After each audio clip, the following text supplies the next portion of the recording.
Mom, if Dad's gone, the company's all mine, right? Listening in disbelief at my brother's words, our mom, Patricia, responded, Well, obviously, Daniel, plus, if you do the math, there's supposed to be a sizable inheritance in Plan B. With Dad's life insurance, we could live large for a while. It's like a bonus, huh? Well, gotta thank our absent dad. I felt like I was about to explode with anger. What's wrong with these people? This is unforgivable. I can't let them have their way. Just as I was about to yell, I got a call from Dad in the hospital. This story goes back a few months. My name is Christopher. I'm a 33-year-old architect working at a design firm. I moved out of my family home and now live alone in a nearby condo. Being single is a little lonely, but I love my job and live a fulfilling life every day. Today is a day off, and I had plans to meet with my dad, James. Ah, Christopher, how have you been? Dad showed up for our meetup with his usual warm smile on his face. Dad, long time no see. Have you lost some weight? Running a business must be tough. Work keeps me busy, but I'm doing well. Let's get going.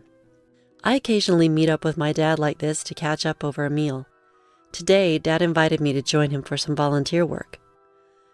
We're at a small children's care facility on the outskirts of town. Hello, Mr. Smith. James, Christopher, hello, and thank you for coming today. We were greeted by the friendly face of the elderly director.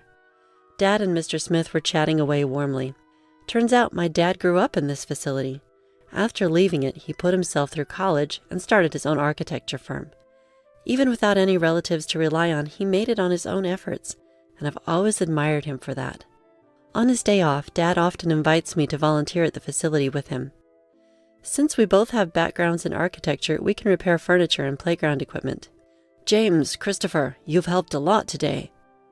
After finishing our repairs on beds, chairs, and swings, Mr. Smith thanked us as we were leaving. I felt good about making a difference, and for Dad, visiting Mr. Smith, who's like a father to him, must be important too. As we walked side by side, pondering where to grab a bite, a sleek black luxury car pulled up next to us.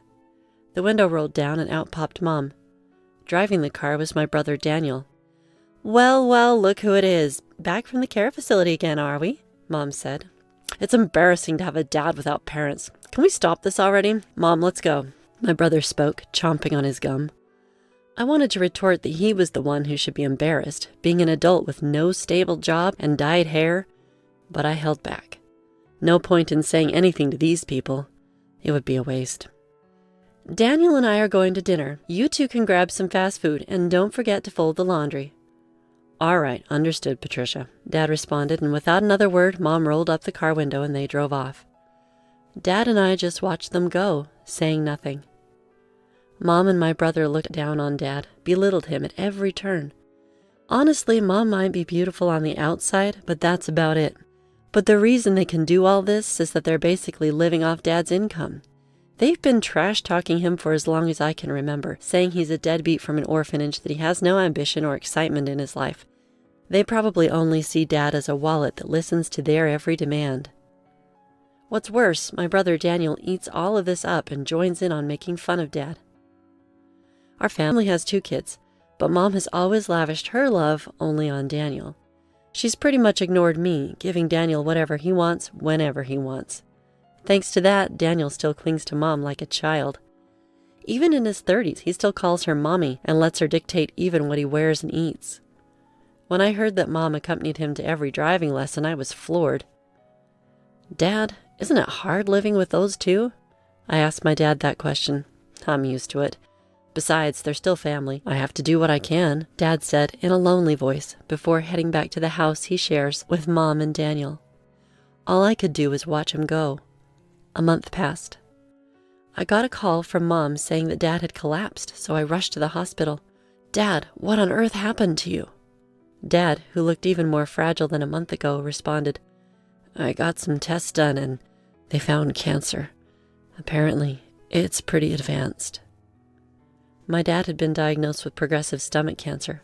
According to the doctors, he had about 3 months to live, give or take. I never thought this would happen, especially since he's only in his 60s. Even my mom was visibly shaken. Why did you let things get to this point? because you and Daniel have been pushing Dad too hard. You know he's been stressed out. Christopher, how dare you speak to your parents like that? You're nothing like Daniel. And what is Daniel doing at a time like this? Off gambling again?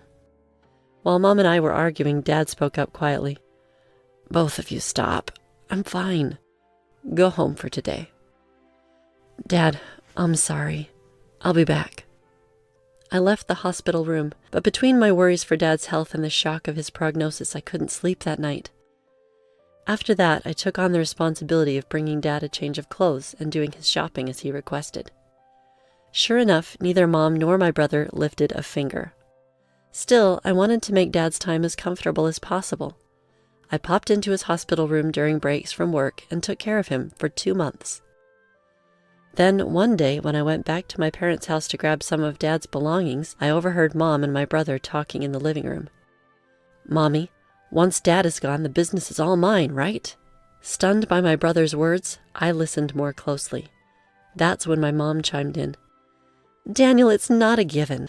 Besides, if you do the math, there should be around $2 million in inheritance.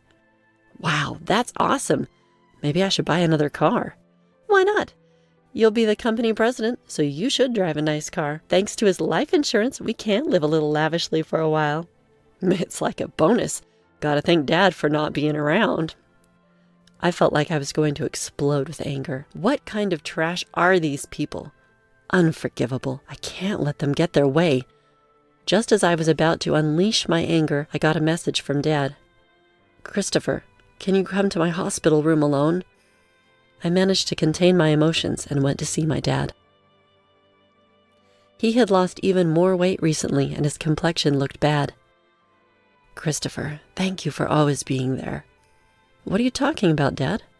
Just tell me what I can do to help. As I sat next to his bed, Dad began, There's something important I need to talk to you about. I listened quietly to my dad, holding back the tears as I responded. Visiting hours are almost over, so I'm going to head out, but about what we discussed? Dad, just focus on taking care of yourself for now. Thank you, Christopher. See you later. In the end, that was the last conversation I had with my dad. He took a turn for the worse shortly after and passed away the next day. I held my emaciated father's hand in the hospital room and cried. My mom and brother also put on a show of tears, but only this time. Things got pretty tough after that. Mom was technically in charge of the funeral, but of course she didn't lift a finger. Instead, she showed up at the funeral all dolled up in makeup and tried to cut corners on the costs. He doesn't even have any relatives. Why not keep it simple? Dad's coworkers and business associates are coming to the funeral. Don't embarrass us with that kind of talk. And today, while getting his necktie tied by Mom, Daniel chimed in. Just do what Mom says. Don't waste money on a dad like that. Daniel, just be quiet. If it's about money, I'll handle it. At least let me give Dad a proper send-off. So I ended up taking charge of the entire funeral. It seemed Dad was well loved by many people. Lots of folks came to pay their respects. That made me really happy. About a week had passed since the funeral ended. That's when Mom spoke up, now that we were a family of 3. Finally got that person out of the picture. Now, the $2 million inheritance is all ours, right, Daniel? And Dad's company, too. Man, I'm finally going to be the boss. Listen up, Christopher. You better give up your inheritance, got it? Just after the funeral had ended, they were already talking about this stuff. Annoyed, I replied, Dad had already arranged all the inheritance matters with the lawyer. I have the contact details. What? Why didn't you say that sooner? Call the lawyer right now. That's right, Christopher, hurry up. So I dialed the number on the business card that Dad had given me. Not long after, the lawyer who arrived was a woman in her mid-30s. I'm Attorney Williams. I have been authorized by James to handle matters concerning the inheritance. I'm very sorry for your loss. While shaking hands and greeting the lawyer, my brother grinned and said, Wow, I thought lawyers were all old dudes. You're quite the looker. Got a boyfriend? Oh, Daniel, do you like her? Mommy prefers someone younger. Knock it off, both of you. Thank you for coming all this way. Please come in. We ushered Miss Williams into the room and listened to what she had to say. Let me explain. First of all, concerning the company, James had told me before he passed that it would be transferred to an acquaintance's company. I've been proceeding with the paperwork. What? The one who raised his voice was my brother. What does that mean? I was supposed to become the CEO. I've heard nothing of the sort. For the sake of the employees, the company will be merging with a trusted and skilled company that your father was fond of. The other company has already agreed, so there's nothing that can be done. That damn outsider! Damn it! My mom hurriedly chimed in. Daniel, calm down. The inheritance is ours, right? It should be around $2 million, shouldn't it? Ms. Williams answered in a matter-of-fact manner. No, there's nothing like that. The company was not doing as well as you think, and any remaining assets have been used to prepare for the company's transfer. What? What about our money? There should be $2 million coming in, Mommy. What's going on? Patricia has received a substantial life insurance payout. She has left a will expressing the desire to gift that money. What are you talking about? We've already spent that on a new car. Hey, lawyer, Dad had multiple insurance policies, right? What about those other payouts? Regarding life insurance, James had canceled all policies before he passed. All I know is that the money was used up. What? Where did all the money go before he died?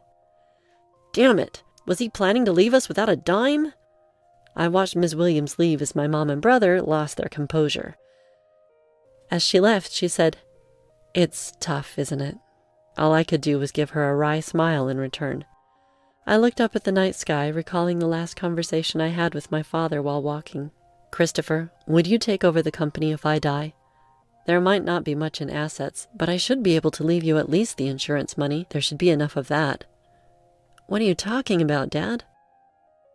You were the only one in the family who was kind to me. I wanted to leave something for you, at least. Dad, I respect you for building the company from scratch with your own hard work. I want to make it on my own too. I don't need the company or the insurance money. But if there's any inheritance left, I want you to use it as you wish. I'll help in any way I can. Christopher, thank you. Thank you. Walking along, I realized I had arrived at the facility. Despite it being night, Mr. Smith was in the yard. When he saw me, he ran over in tears. Christopher, James passed away so suddenly. He told me not to come to the funeral, but actually... Mr. Smith, my dad was grateful for both you and the facility. I just found out, too. A little while ago, James made a large donation to the facility. A really large one. Now we can buy the things the kids need. We might even be able to renovate. Thank you. But I wish James could have lived. I wish he could have been happy.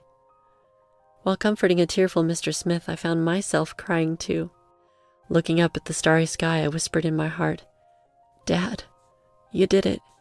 You really did it. A few months later, I had occasionally met with lawyer Miss Williams to handle the intricate legalities of transferring the company and settling the estate. This was to be my last meeting with Miss Williams. After expressing my gratitude for her support, Ms. Williams offered her condolences once more, comforting me in a considerate manner. As I was seeing off Ms. Williams, I thought about how I might never see her beautiful face again. She was such a kind and gracious person. Just then, as I was waving goodbye, a familiar car pulled up beside Ms. Williams, and out jumped my brother, wielding a metal bat. Ah! Hey, what the heck are you doing? I yelled and quickly tackled my brother. Shut up! Let go of me! His face turning red as I held him down to the ground, he was struggling. Were you trying to attack Miss Williams? What's going on? What's going on? Because of her, I didn't get the company or the money. It's her fault, damn it. That's ridiculous. This isn't Miss Williams' fault. I had thought he was foolish, but this was beyond anything I'd expected. While shielding a trembling Miss Williams, I called the police. Inside my brother's car, not just a bat, but also a rope and a stun gun were found, clearly weapons. He was swiftly arrested. When our mother found out, she fumed. You'd send Daniel to jail? Your own family? How heartless. I replied calmly. I no longer consider you or him family. My only family was my late dad. I'm cutting ties with the both of you. Mom was still ranting, but I ignored her and cooperated fully with the police investigation. I later found out that my brother had also been repeatedly harassing Ms. Williams online, making vulgar comments and slandering her. Threats had even been made, and the police were in the process of identifying him. My brother was sentenced to jail for his attempted attack on Miss Williams. She also sued him in civil court for defamation, and he was ordered to pay damages too. Please take every penny he has if that'll make him reflect on his actions. I'm truly sorry for all this." Upon my apology, Miss Williams gave a faint smile and said, "I'll do just that. Thank you for saving me from a dangerous situation. From now on, I hope you at least find happiness, Christopher." Several months later, when spring arrived, I found myself at Sakura Garden. Today wasn't for volunteering, it was a business meeting. Thanks to the funding from my father's donation, the aging facility was planning on a renovation. Mr. Smith had approached me for the architectural design. I initially declined, citing my inexperience, but Mr. Smith was unyielding. "James always proudly said, 'Christopher will become an exceptional architect. He's already surpassed me. We can do this because of James. I'd really like for you to take on this project, Christopher.' With sentiments like that, how could I say no? I wanted to create a wonderful building that brings even a small amount of happiness to the kids and Mr. Smith. I'm sure my dad would have been proud of that. As for my brother, well, he hasn't changed, even after his sentencing. Actually, he's become even more irresponsible. Though he avoided jail due to probation, he still begs our mom for money daily, starts drinking in the afternoon, and gambles away what he borrows. My mom is being pushed around by my brother every day. The large house we lived in, thanks to my dad, along with the car bought with insurance money, were sold to pay for Ms. Williams' compensation and my brother's bail. Now it seems they live together in an old apartment. A friend told me, "She's lost her beauty, looks more like an old woman now." She brought this upon herself, but I hope she at least reflects on how she treated my dad poorly before he passed away and raised my brother to be such a mess. One last thing. I'm going to marry Ms. Williams, the lawyer, soon. She told me in confidence that she felt attracted to me after I saved her from my brother's violent behavior. She's a bit on the serious side, but I really love her for her kindness and dependability. From here on, I aim to work hard and be like my dad, building a warm and loving home.